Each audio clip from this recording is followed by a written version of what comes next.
Apa hukum seseorang menggugurkan janinnya disebabkan kerana kecacatan yang dikesan pada janin? Okey, maksudnya isteri dia mengandung, kemudian dia pergi cek doktor, doktor kata isteri ni, anak ni cacat. Pada kali yang lepas kita telah bahas, sebut jawab ada soalan ni. Saya ingat bila minggu bila ada soalan tentang gugong kan. Tuan-tuan tak ingat tuan-tuan tolong jawab. Okey, menggugurkan janin dilarang dalam syarak, dilarang. Cumanya majoriti para ulama mengharamkan, walaupun ada satu dua qaul dalam mazhab Malik dan semua, tapi majoriti mengharamkan. Kata mereka haram itu lebih berat apabila 4 bulan ke atas, iaitu 120 hari, berdasarkan hadis Nabi tentang masalah pusingan, putaran tiupan roh itu. Hadis itu 1400 tahun yang dulu exactly bagaimana apabila ilmu sains berkembang, seperti itulah pengkhabaran para saintis juga. Jadi sebelum 120 hari dilarang, tetapi larangan itu lebih ringan jika ada alasan. Maka para ulama bincang hal ni, panjang perbincangannya, saya nak sebut ringkasannya. Al-Majma' Al-Fiqhi Al-Islami, sidang fiqh antarabangsa yang bersidang di Jeddah pada tahun 1990, mereka buat keputusan tentang perkara ni. Hasil daripada perbincangan mereka, berbagai pendapat yang ada, mereka kata bahawasanya jika kecacatan itu kecacatan yang jelas, hidup dia tak boleh hidup, maksudnya kalau dia hidup pun hidup dalam keadaan yang sangat sukar kepada diri anak itu ataupun kepada keluarga untuk menguruskannya, kecacatan yang teruk. Kalau setakat tengok-tengok jari tinggal 3 ya, itu tak teruk kecacatan tu. Kecacatan yang mengganggu survival dia, maka kecacatan itu dia boleh gugurkan sebelum 120 hari, sebelum 4 bulan. Selepas 120 hari tak digugurkan, walaupun apa kecacatan yang ada, kalau menunjukkan bayi itu boleh survive. Melainkan jika sekiranya diteruskan kandungan itu mengancam nyawa ibu, maka boleh digugurkan. Mengancam nyawa ibu boleh digugurkan. Jika tidak mengancam nyawa ibu, tidak digugurkan. Dan itu kita pun tahulah satu ujian yang besar kepada kehidupan ini. Ada orang ibu bapa dapat anak tak berapa sihat ataupun cacat, berat mata kita memandang, berat lagi bau memikul.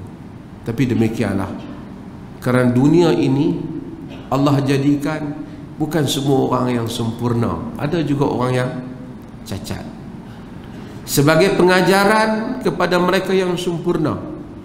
Dan Allah itu maha adil dalam mengatur urusan hamba-hambanya. Kemungkinan orang yang kita lihat cacat itu pada mata kita derita, mungkin pada kehidupannya dia tidak derita, dia sendiri tu kan? Mungkin berat pada orang lain tapi tidak berat pada dia. Macam kita lah, kalau kita tak tahu satu benda tu, kita tak berat apa lah kan? Kehidupan tadi saya sebut pada satu orang, Dia suka baca novel. Saya kata kehidupan bukan novel. Novel kita baca, kita sedih, tapi novel itu wataknya cuba ditentukan oleh tangan pengarangnya. Pengarang kadang-kala cuba menjadi Tuhan, bukanlah maksud dia syirik, dalam menentukan perjalanan kehidupan watak-watak yang dia hidupkan dan kemudian dia matikan, yang dia miskinkan dan dia susahkan melalui coretan dan tulisan penanya. Sementara Allah Azza wa Jal menentukan perjalanan hidup ini dengan cara yang kita sangka dan tidak sangka. Saudara, tuan-tuan mungkin tahu 30% daripada hidup saya. Tuan-tuan tak tahu lagi 70%. Saya mungkin tahu 20% daripada cerita seseorang. Kita tak tahu lagi 80%. Lalu kita banyak membuat kesimpulan terhadap cerita orang lain di atas 20% itu. Dan kadang-kadang kita bertanya, Tuhan, di manakah keadilan untuk dia ni? Sedangkan kita tak tahu. Tuhan mengetahui baki kisah hidupnya. Tuhan mengetahui. Sebab itu apabila kita baca di dalam hadis, ada hadis pelacur yang memberi minum pada anjing dalam riwayat Bukhari yang selalu saya baca, yang masuk dia ampun, ghufira laha, Allah ampunkan untuknya. Allah ampun untuknya. Ceritanya pelacur ialah cerita pelacur itu mungkin 20% daripada cerita hidupnya.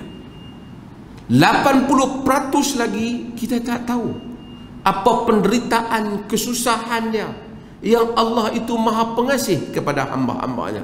Dia mengampunkan sebahagian manusia yang orang lain kata dia mungkin tidak diampunkan, tapi Tuhan mengampunkannya. Tuhan mungkin menghukum sebahagian manusia yang pada mata orang mungkin dia orang baik, orang saleh, mungkin dia mufti, dia syekh, dia apa, tapi tidak di sisi Tuhan. Allah mengetahui cerita hamba-hambanya. Allah mengetahui kita semua. Dulu saya pernah sebut cerita satu orang hamba Allah, ya, yang mari masuk ke dalam masjid. Dia minum arak. Semua orang masjid halau dia, tapi dia kata nak semayang. Tok Imam kata isu hamai, mandi semua baru main semayang. Dia tahu aku nak semayang hari ni. Orang asingkan dia suruh semayang ujung dia, bau. Tapi dia nak semayang hari tu.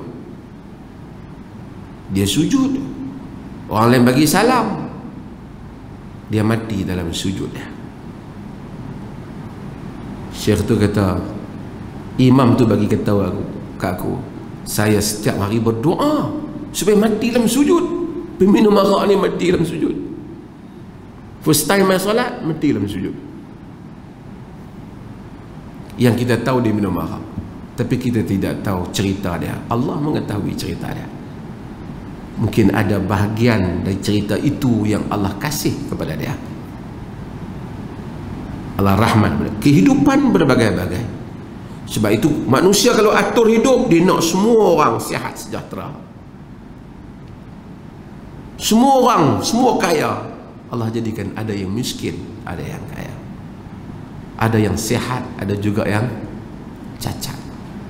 Ada yang cerdik, ada yang kurang cerdik. Demikian dia mengatur urusan hamba-hambanya. Maka sebab itu, walaupun kadang-kadang sebahagian keadaan itu sukar kita terima, tetapi demikianlah hidup yang berlaku. Dan dia menguji yang sihat dengan yang sakit, yang sakit dengan yang sihat dan sebaliknya. Wallahu a'lam.